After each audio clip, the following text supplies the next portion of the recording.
Hey, this is Dorian Day, and welcome to Serum in Depth number 2. Today we're going to go over Serum's warp modes, which are this button right here. So, if you click this menu, you can see all of them. There's quite a number of them, and they're all ways to sort of distort or reshape the original wave shape that you're starting with. So you can see the first one right here is sync. Now sync is an emulation of oscillator sync. We can come here in the manual and see what it has to say. So self-sync performed on the oscillator, a format shifted type of sound property. The wavetable plays repeats faster than normal and abruptly restarts at the correct length. So if you come over to Wikipedia, you can see more about this.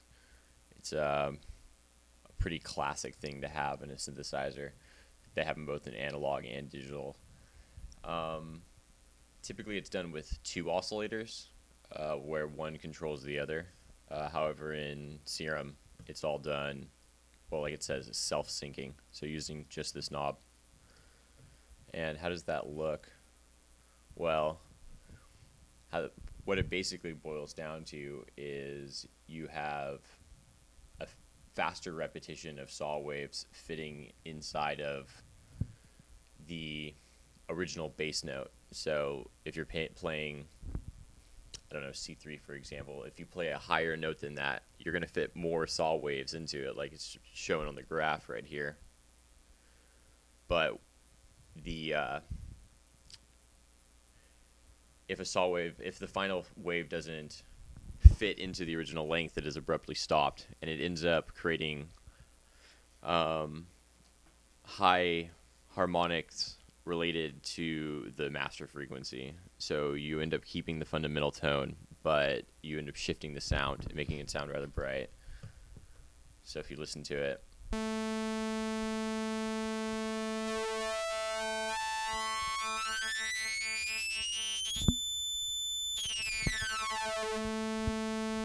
you can hear the type of sound that it creates. And we can look at the graph or the spec analyzer and see what's happening in action. So I'm going to go to the basic waveforms. Stick with this sine. So as you increase sync,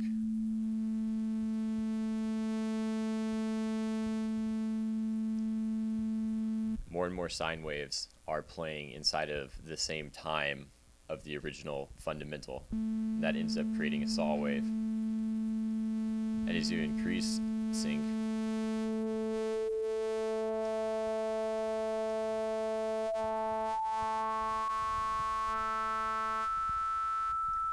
you can see peaks starting to form, almost like a filter running through.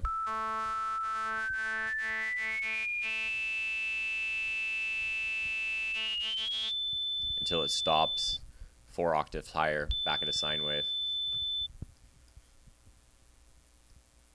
Now if we go back to a saw and look again,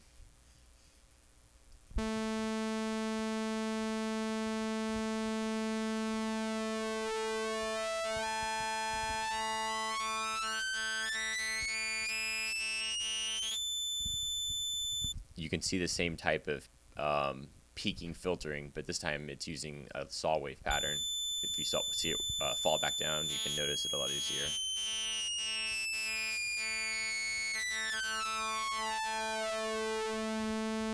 So it's essentially like complicated comb filtering, but using a saw wave.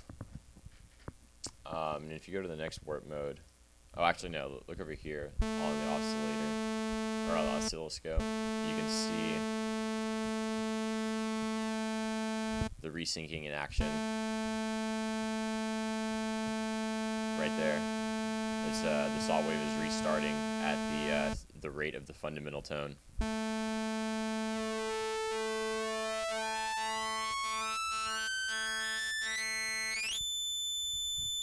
And as you go all the way up, you get another saw wave, or a very close resemblance of a saw wave, because there's still fundamental information down here. Very little, but some. Windowed mode basically smooths out the transitions. So if you look, instead of that sharp saw like we had before, it turns into a rounded curve and it smooths out the sound a little bit. In the manual, it's recommended for more pure soft sounding waveforms, so I suppose like sines or triangles, or maybe an organ type waveform, you would want to use the windowed sync to soften the transitions but still provide some extra harmonics.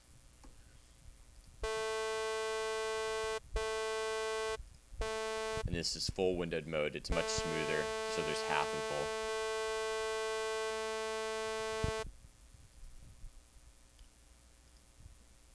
Next we go to the bin modes, and the bin modes are best visualized using somewhat complicated waveform.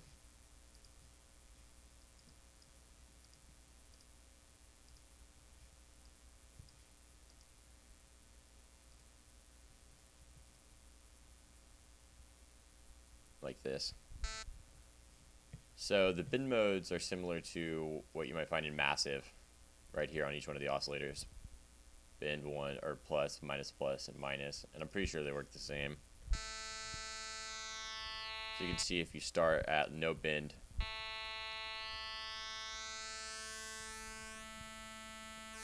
it pulls each side of the duty cycle. As I read in the manual, I suppose the duty cycle is to the right and then to the left.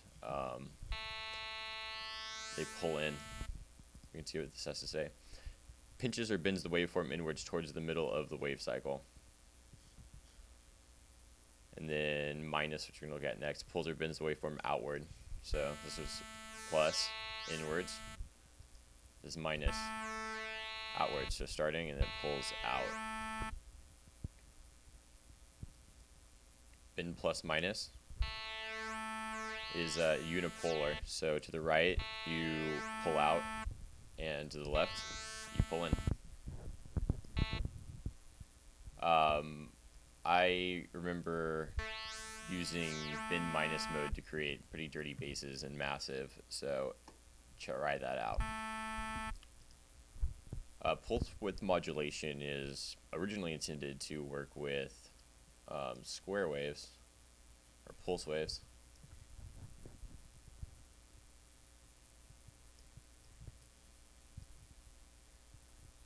As you can see,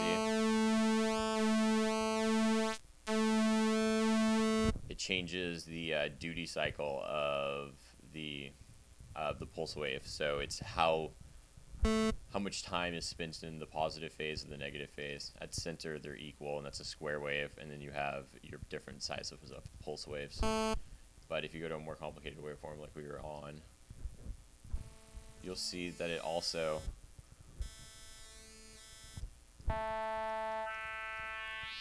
scrunches up the entire waveform and sort of filters it out towards the high end.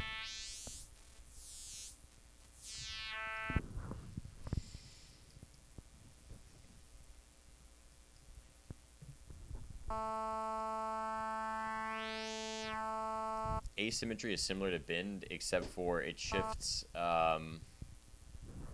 one duty cycle more than the other. If you read here, asymmetry is similar to bend, but bends the entire waveform to the right instead of both halves of the duty cycle separately. So it pulls it all over to the right, except for it seems to affect the right half more than the left.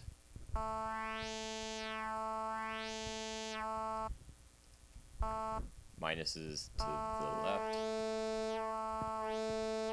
So just to compare, if you go back to bend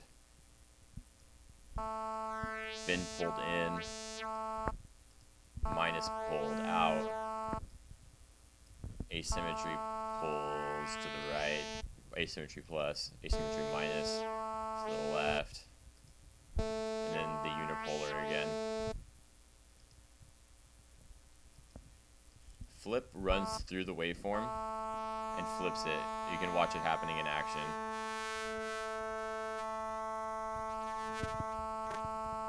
And it runs through twice.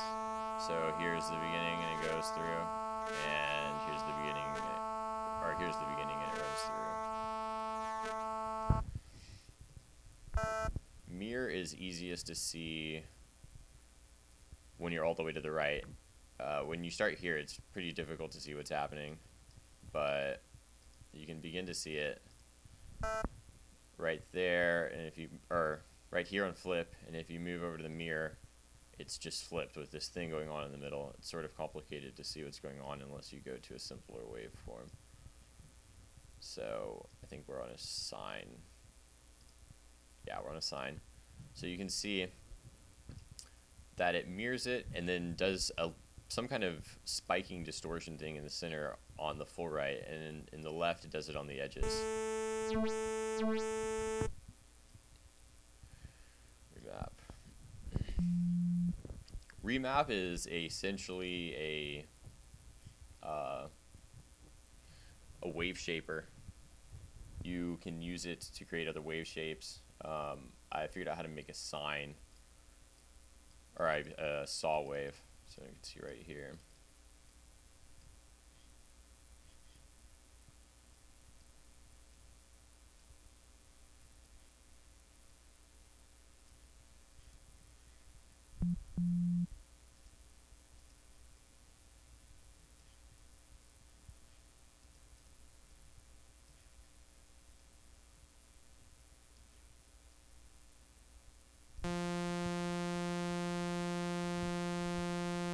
Not super intuitive. I'm sure there's just something I'm missing about how this works nicely, but there's also presets. And you can just do crazy stuff. So there's 4 remaps, and I'm a little confused exactly for the differences, but one big difference I'm noticing is it changes the octave. I mean, even if I just initialize preset and nothing else, we didn't like it with no other changes that were going on. You go to remap, it goes up in octaves, but it also does other crazy things.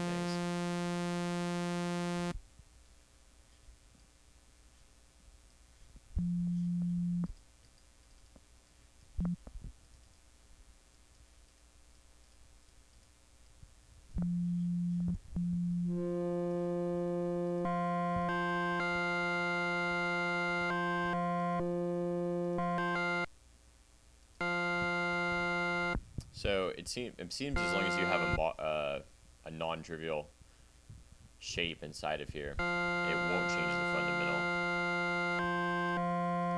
But you have to be careful if it matters.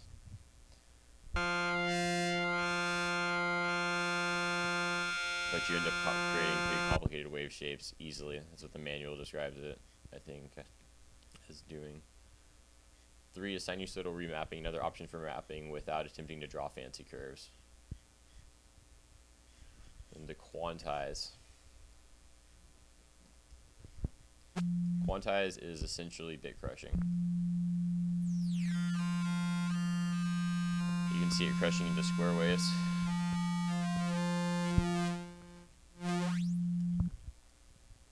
And then finally we have the Fma Mrm settings.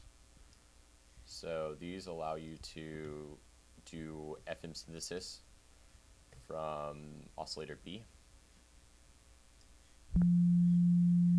Turn down the volume of B so you just hear A.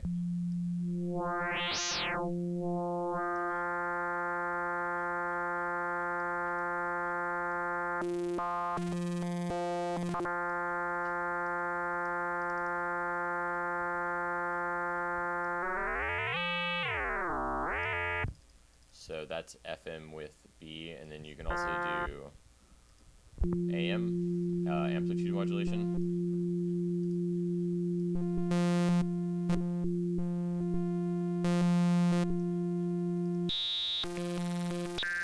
So FM versus AM, a little smoother, at least in this context. RM, which I'm blanking on at the moment. Ring modulation.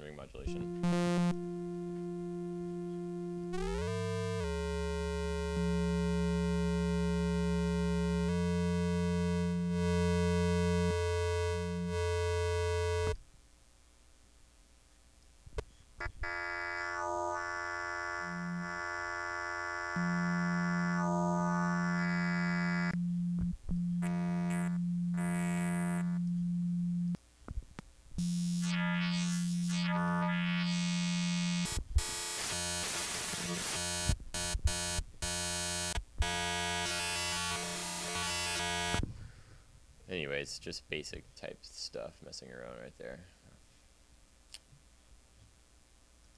And then finally, there's only two more, and it's just the FM from Noise Oscillator over here.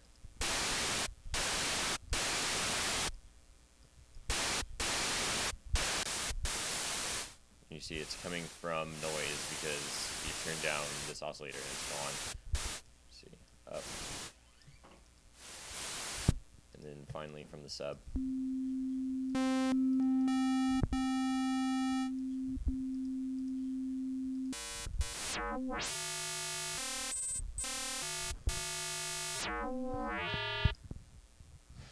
And that finishes off Serum's warp modes. If you have any questions, leave them in the comments. Also, come check out the IRC channel. I'm leaving the address inside the description. Thank you very much.